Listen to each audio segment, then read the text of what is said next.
Hi, the students have become final year, particularly the Hindi sections and English sections of C. I am coming before you through this video lecture. Particularly today we will not solve any numerical problem, but we will discuss how reconciliation statement is prepared whenever the profit from both the account as well as cost account profit and as well as the PL account profit both are not available. Because it is our usual practice, either or if one profit is available and the remaining information is given, then by utilizing the different types of way, we will try to prepare the reconciliation statement. जब गणित के अंदर cost account का profit भी नहीं दिया और लाभालाभ लेके का प्रॉफिट भी नहीं दिया, तब रिकंसिलिएशन स्टेटमेंट कैसे बना? क्योंकि हमें नॉर्मल ये प्रैक्टिस तो पता है कि सर कोई तो भी एक प्रॉफिट यदि मिला और कुछ जानकारी यदि रहती है तो रिकंसिलिएशन स्टेटमेंट बनाया जाता है, क्योंकि दोनों प्रॉफिट के बीच में अंतर है। मुद्दा ऐसा आता है कि कई बार आपको न्यूमेरिकल प्रॉब्लम्स में इंफॉर्मेशन डिफरेंट टाइप्स की अवेलेबल रहेगी, but clear cut information regarding profit नहीं होगा। न तो कॉस्ट का प्रॉफिट रहेगा, न तो पीएल अकाउंट का प्रॉफिट रहेगा, और तब हमारे सामने क्वेश्चंस अराइज होता है how we will prepare the reconciliation statement. In such circumstances reconciliation statement will not prepare first immediately, because to find out the profit of cost account we will have to prepare cost sheet. To find out the profit as per PL account we will have to prepare the profit and loss account. Whenever both the statement will prepare, then cost account profit will come before us, and automatically by the way of preparing the profit and loss account, the financial profit will also available with us. And whenever we prepare both the statement, that time automatically it's alert us what are the difference between both the profit.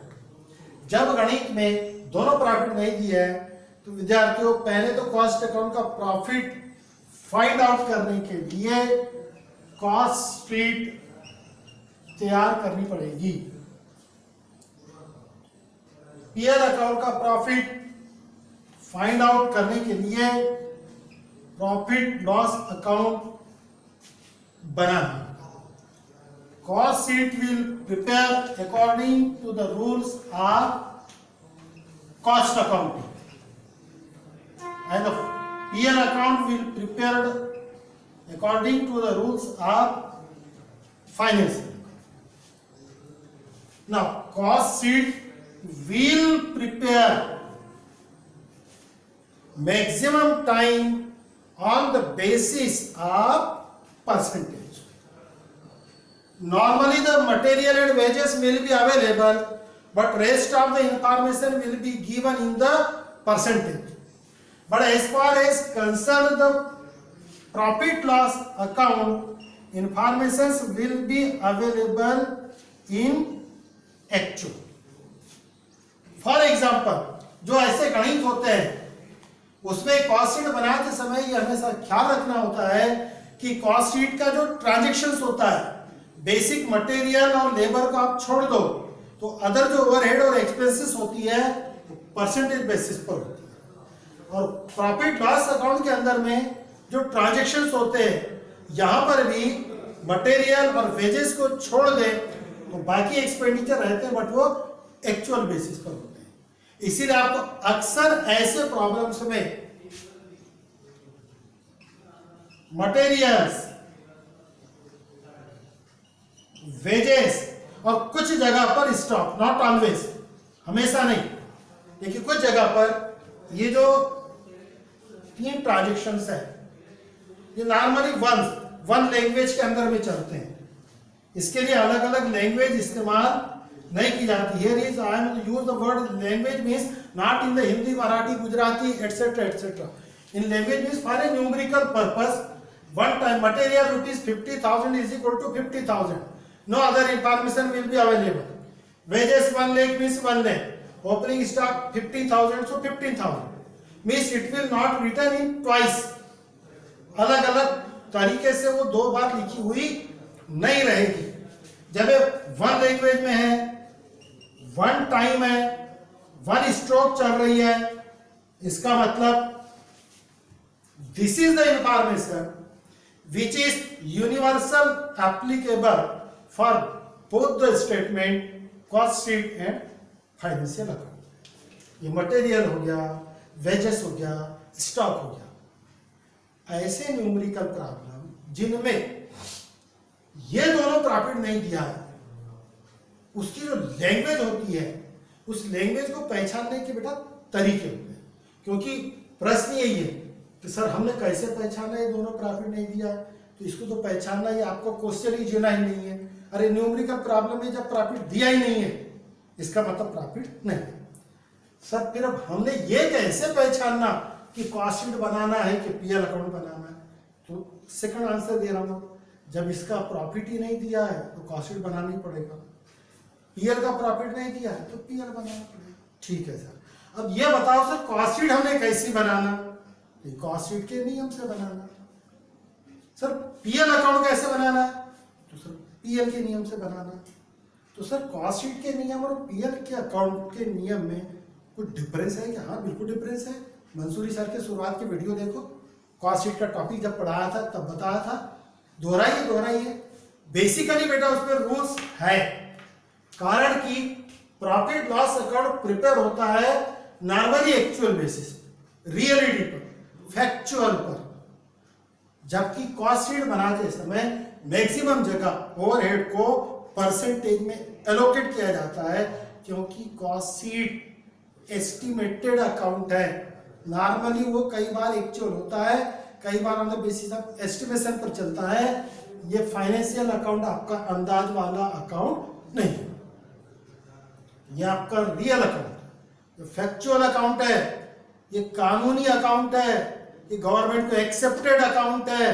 इसके profit पर tax calculate होता है, cost के profit पर tax calculate नहीं होता. ये नहीं बनाए तो काम नहीं चलता, ये बनाना ही होता है. कॉस्ट शीट नहीं बनाए तो कोई पहाड़ टूटने वाला नहीं. जब इतनी बात है, इसका मतलब दोनों अकाउंट में फर्क है. अब मुद्दे की बात आती है कि सर गणित में दोनों प्रॉफिट नहीं है. ओके, आपने बोला कॉस्ट शीट बनाना, यस. पीएल बनाना, बिल्कुल. आपने बोला सर इसके नियम से बनाना, हाँ. आपने बोला ये फाइनेंशियल के नियम से बनाना, हाँ. आप सर थोड़ा सा बता दीजिए कि हमने कैसे पहचाना कि कौन सी आइटम्स कॉस्ट में किस नियम से चलेगी और फाइनेंशियल में किस नियम से चलेगी. तो वही बात लेकर के मैं आ रहा हूं कि जो पूरी इंफॉर्मेशन दी रहेगी उसमें मटेरियल होगा, वेजेस होगा, normally opening stock of raw material, opening stock of finish goods रहेगा. और यहीं पर मैं बता रहा हूं, उसको अच्छे से सुनिए. ये जो ट्रांजैक्शंस है गणित में कंफ्यूज करने की लैंग्वेज में लिखा नहीं रहेगा. सीधा सीधा लिखा, मटेरियल 5 लाख तो 5 लाख, वेजेस 3 लाख तो 3 लाख, स्टॉक 20,000 तो 20,000. इसमें ये नहीं लिखा है कि कॉस्ट में है कि फाइनेंस में. यहां पर ये नहीं लिखा है कि कॉस्ट में है कि फाइनेंस में. यहां ये नहीं लिखा है कि कॉस्ट में है कि फाइनेंस में. एक की बार लिखा, इसका मतलब हो गया कॉस्ट में भी वही आंकड़ा है और फाइनेंशियल अकाउंट में भी वही आंकड़ा है. बिकॉज ये तीनों टर्म कॉस्ट में भी एक्चुअल होती है, फाइनेंशियल में भी एक्चुअल होती है. बदलते हैं ओवरहेड, बदलते हैं एक्सपेंडिचर, बदलते हैं खर्च. तो जो एक्सपेंसेस होते हैं वो मोटे तौर पर 3 भागों में बंटते हैं. एक फैक्ट्री एक्सपेंसेस, एक ऑफिस एक्सपेंसेस और एक होता है सेलिंग एंड डिस्ट्रीब्यूशन एक्सपेंसेस. अक्सर ऐसे प्रॉब्लम जहां ये दोनों नहीं दिया है, जहां कॉस्ट शीट नहीं है, जहां पीएल अकाउंट नहीं है, वहां पर ये factory overhead, office overhead, selling distribute overhead 2 प्रकार से लिख के आते हैं. दो प्रकार से कैसे, factory overheads are ₹50,000 but in cost account it is 80% on wages. अब हुए कि नहीं हुए कंफ्यूज? यहां क्या बोला था मैंने, एक ही बार लिखा है, कॉस्ट फाइनेंशियल का बंटवारा नहीं किया। यहां बोला उसने वो फैक्ट्री ओवरहेड 50,000 रुपए लिखकर चुपचाप नहीं है, वो तो फैक्ट्री ओवरहेड 50,000 रुपए, but it is reflected in the cost account 80% of wages. अब हमारे सामने प्रॉब्लम आ गया, इधर वो बोल रहा है कि 50,000 फैक्ट्री ओवरहेड भी है और साथ ही साथ बोलता है कि वेजेस के 80% भी है। अरे तो पापा कोई एक बात बताना, लेकिन वो दो बात बता रहा है, और दो बात बता रहा आपको कंफ्यूज करने नहीं है, आपको गाइड करने के लिए। वो आपको एक कह रहा है कि जब आप प्रॉफिट लॉस अकाउंट बना रहे हो तब फैक्ट्री ओवरहेड 50,000 रुपए लिखो, और जब कॉस्ट अकाउंट की कॉस्ट शीट बना रहे हो तब वहां पर आप फैक्ट्री ओवरहेड 50,000 नहीं, बल्कि कॉस्ट शीट में जो वेजेस लिखे हो उसके 80%। These are the basic difference. As far as concerned the material wages and stock, normally single language problem will be there. Regarding these items, only one time amount will be available and no confused word will be there. But as far as concerned the factory overhead, office overhead, selling and distribution overhead, there will be a two meaning one.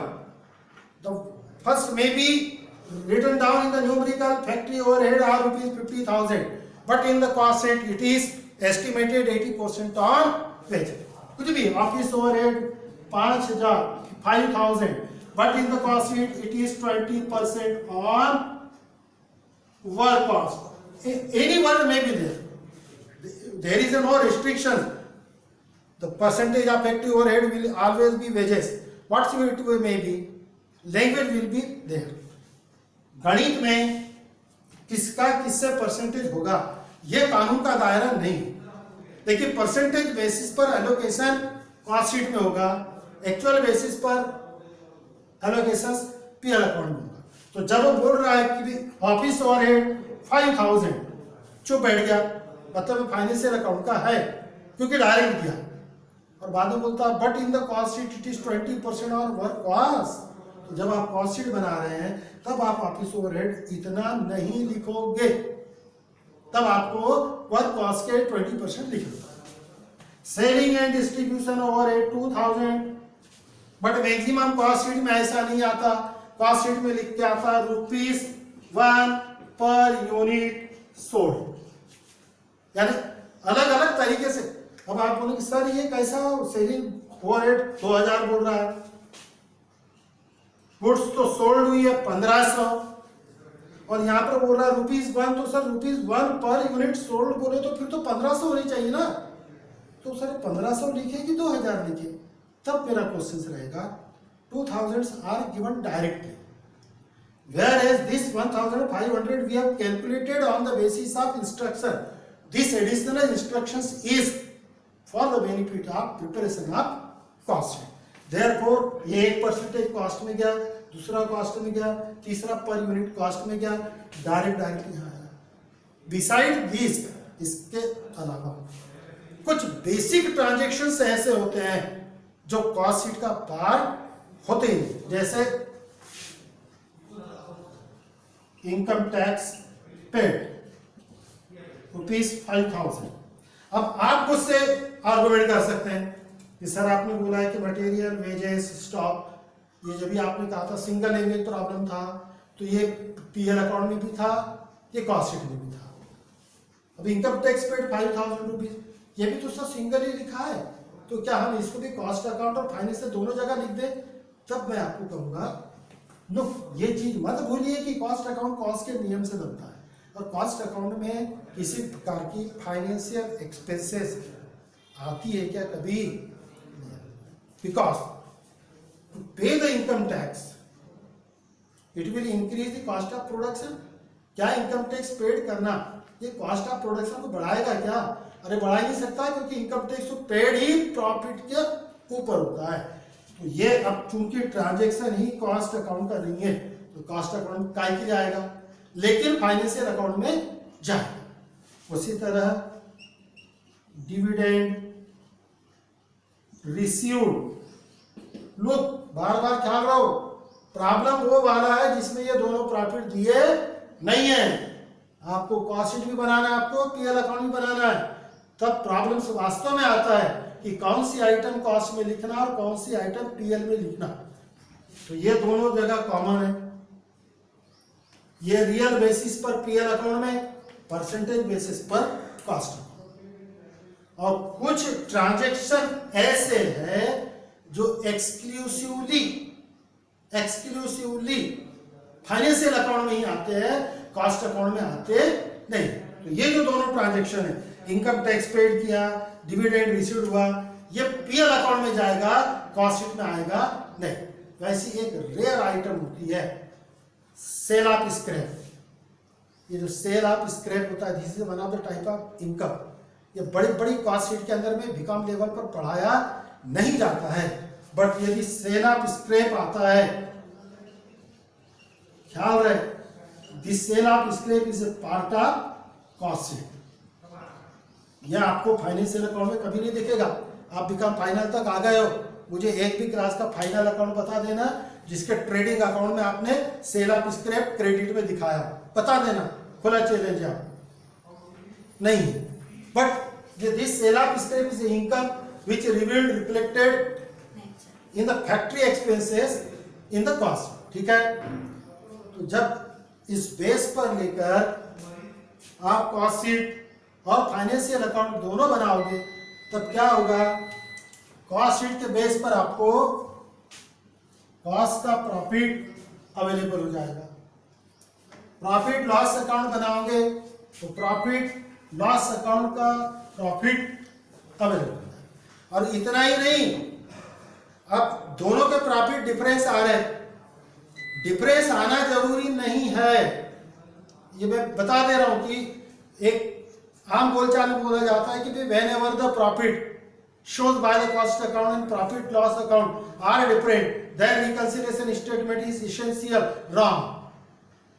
बल्कि whenever both the profit of cost and financial are equal, same as it is, even then the reconciliation statement is required to find out how these are differ or how this is not differ। यानी ये नियम कभी नहीं है। कई बार हमको एक गलत धारणा है कि कॉस्ट अकाउंट लागत लेखा और फाइनेंशियल अकाउंट के प्रॉफिट अलग अलग रहते हैं, तो दोनों का मिलान करने के लिए ही रिकंसिलिएशन स्टेटमेंट बनाना पड़ता है। टेक्निकली ये सेंटेंस गलत है, बल्कि मैं तो ये कहूंगा कि यदि कॉस्ट अकाउंट और फाइनेंशियल अकाउंट दोनों के प्रॉफिट एक जैसे है, फिर भी रिकंसिलिएशन स्टेटमेंट बनाना पड़ेगा। अब आप बोलेंगे सर क्यों, दोनों के अलग अलग है, तब तो समझ में आ रहा कि दोनों का मिलान करना है। देखिए सर, दोनों के प्रॉफिट जब सरी के आ गए, तब आपको क्या दिक्कत है, आप क्यों बनाने लगा रहे हो रिकंसिलिएशन? तो उसका उत्तर यह है कि दोनों के प्रॉफिट एक जैसे क्यों आए, ये जानने के लिए भी आपको रिकंसिलिएशन स्टेटमेंट बनाना पड़ेगा। उसके बेटा 3 कारण। नंबर 1, कुछ आइटम्स आपको दोनों लेखों में एक जैसी दिखाई देगी, सीधा वो रिकंसिलिएशन का पार्ट नहीं बनेगा। फिर आएंगे इन 3 खर्चों पर, व्हाइट बोर्ड में भी दिख रहा है, मैंने भी आपको समझाया है। पीएल अकाउंट में ये डायरेक्ट लिखा है, कॉस्ट अकाउंट में परसेंटेज बेसिस पर लिखा है। एब्सोल्युटली दोनों के आंकड़ों में कुछ ना कुछ फर्क होगा, तो दोनों के बीच का डिफरेंस निकालना है और रिकंसिलिएशन भी यूज करना है। तीसरी बात, कुछ एक्सपेंडिचर जो केवल पीएल अकाउंट में है, कॉस्ट अकाउंट में नहीं है, उसका डिफरेंस आएगा। चौथी ट्रांजैक्शन, कुछ आइटम जो कॉस्ट अकाउंट में है बट पीएल अकाउंट में नहीं है, उसका डिफरेंस आएगा। और आपको कहीं जाने की जरूरत नहीं है, एक बार कॉस्ट शीट तभी से बन गई, पीएल अकाउंट बन गया, तो कुछ नहीं करने का, ऐसे आंकड़ों को क्रॉस मार दो जो दोनों जगह पे दिख रहा है, जो पीएल में भी दिख रहा है, कॉस्ट में भी दिख रहा है, मतलब दोनों जगह आ गया। एक तो अकाउंट का ये बेसिक प्रिंसिपल है, डबल एंट्री सिस्टम रहने के कारण हमारे आंकड़े 11वीं से आप सीखते आ रहे हो, 2 जगह इस्तेमाल जरूर होते हैं, कोई भी आंकड़ा सिंगल नहीं देते। एक आंकड़ा है तो यहां भी आ गया, मतलब पीएल अकाउंट में आ गया, कॉस्ट में आ गया, डबल से रिकंसिलिएशन में कंसीडर नहीं होगा। लेकिन ऐसा हो हर आंकड़ा जो दोनों अकाउंट में आइडेंटिकल नहीं दिख रहा है, तब वो आंकड़ा भले ही इस्तेमाल ना हो, लेकिन उसके बीच का जो डिफरेंस है वो डिफरेंस आपको कंसीडर करना पड़ेगा। और अपना सिद्धांत बड़ा सीधा है, the expenditure more in cost plus कर दो, expenditure less in cost minus कर दो, income more in cost minus कर दो, income less in cost plus कर दो, रिकंसिलिएशन स्टेटमेंट बन जाएगा। बट आपको पहले दोनों प्रॉफिट फाइंड आउट करनी पड़ेगी। इसी प्रकार के प्रॉब्लम मैंने जो आपको स्टडी मटेरियल के नोट्स दिए हैं उसको जरा गौर से देखिए। एक नहीं दो प्रॉब्लम उसमें ऐसे हैं जिसमें कॉस्ट शीट भी बनानी है, रिकंसिलिएशन पीएल अकाउंट भी बनाना है और बाद में रिकंसाइल करना है, और मैंने वहां पर हिंट्स भी दी है। उम्मीद है इस प्रकार के न्यूमेरिकल प्रॉब्लम को सॉल्व करने की आपको प्रैक्टिस होगी। कोशिश करूंगा इसके बाद में जो मैं आगे का लेक्चर्स लूं तो ये जो स्टॉक जो आज मैंने इस बेस को लेकर के बनाया है कि कॉस्ट में भी उतना ही है और फाइनेंशियल में भी उतना ही है, ये आपको समझाने के लिए बोला हूं। रियलिटी की बात करोगे तो ये स्टॉक में परिवर्तन होता है, वो हम अगले लेक्चर में समझेंगे। धन्यवाद।